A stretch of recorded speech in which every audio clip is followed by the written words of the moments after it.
Hello friends, some of you were asking me to create a tutorial on how to play chess. So presenting here the first lesson on chess. To start with, first understand the chessboard. The board is an 8 by 8 grid of alternating light and dark colors. The left to right rows are known as ranks and the up and down columns as files. The files are identified by the letter A to H from left to right and from white player's point of view. And the ranks by the numbers 1 to 8, with 1 being closest to the white player.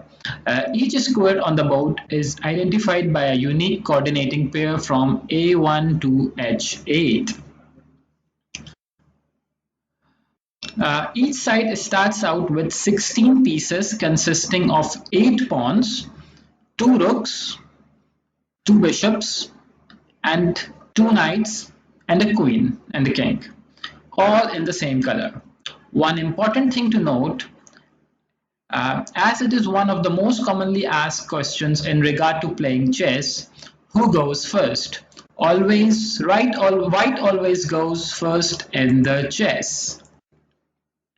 Let's understand the movement of each piece. Let's start with rook. I am placing the rook on a square d5. It moves horizontally and vertically through any number of unoccupied squares. Rook is said to be worth 5 points. Next comes to bishop. I have placed the bishop on d4. It moves diagonally in both directions. It moves diagonally any number of squares forward and backwards.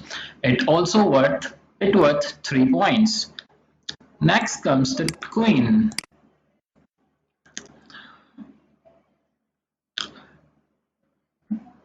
It is the most powerful piece on the board.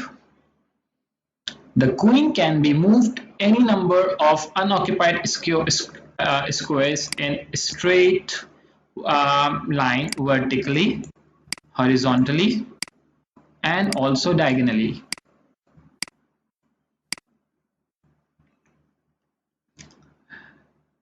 Thus combining the moves of a rook and bishop, it has a value of 9 points. Now let's examine how the knight moves. The knight move is unusual among chess pieces. It moves to a square that is 2 squares away horizontally and 1 square away vertically. So I place my knight at e4, and now I am highlighting the points where this knight can move to. You can say it moves in L shape one way or the other. It is the only piece who can jump over other pieces like bishop. It also worth 3 points. Next piece is king. The objective of chess is to checkmate the opponent's king, a position in which a player's king is directly attacked by an opponent's piece or pawn and has no possible move to escape the check. The attacking player thus wins the game. Actual capture of the king does not occur. Checkmate is when the king is in check and there is no way to escape. We will discuss checkmate further in future lessons. The king can move 1 square at a time in all directions.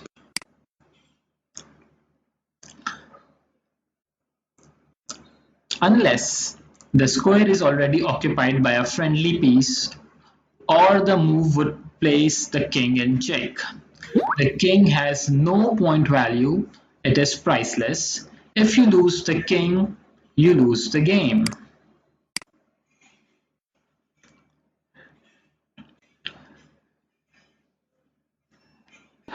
Now we have some special moves in the game which is called castling.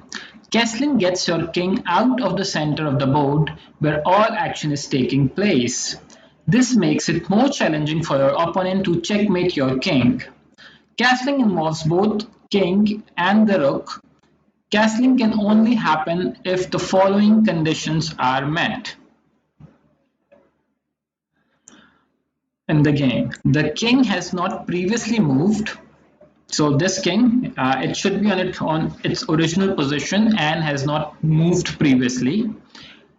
Your chosen rook has not previously moved. There must be no pieces between the king and the chosen rook. The king is not currently in check by any of your opponent's piece. And your king must not pass through a square that is under attack by the enemy pieces. So there should not be any check on this diagonal or on this diagonal, etc. The king must not end up in check. So if your king ends up here, this diagonal should also be not in this square should also not be in check. So when you to castle, simply move the king 2 squares and rook comes onto the other side of the king. There are two types of castle, short and long castle. Short castle, it's towards the right hand side, and the long castle, it's towards the left. Now the only piece left to discuss is pawn. Pawn is the most difficult piece to explain, but let me try. Pawn's worth 1 point. Each player has 8 pawns, providing the first lines of defense for their king. The pawns have several unique attributes. In the first move, each pawn has an option to move forward 1 space or 2 spaces. After this move, they can only move 1 space forward. However, they also have the only chess piece that captures in a different method from how they move. To capture, the pawn moves diagonally 1 space. The pawn can never move backwards. If the pawn reaches to other side of the chessboard, it has a unique ability to promote to another chess piece. The pawn can become a queen, bishop, rook, or knight. This is called pawn promotion. There are no restrictions on how many pieces of a given type you can have via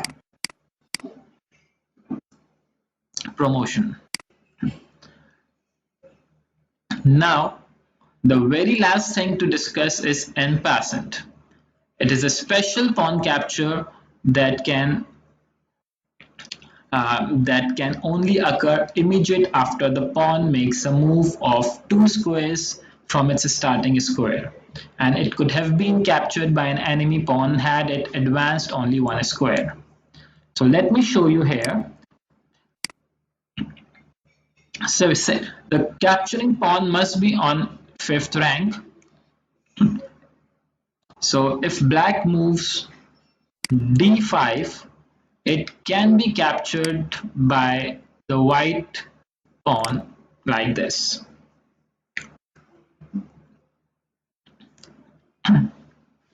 The conditions of capturing an en-passant pawn is the capturing pawn must be on its 5th rank. The captured pawn must be on an adjacent file and must have just moved 2 squares in a single move. That is a double step move. The capture can only be made on the move immediately after the enemy pawn makes the double step move.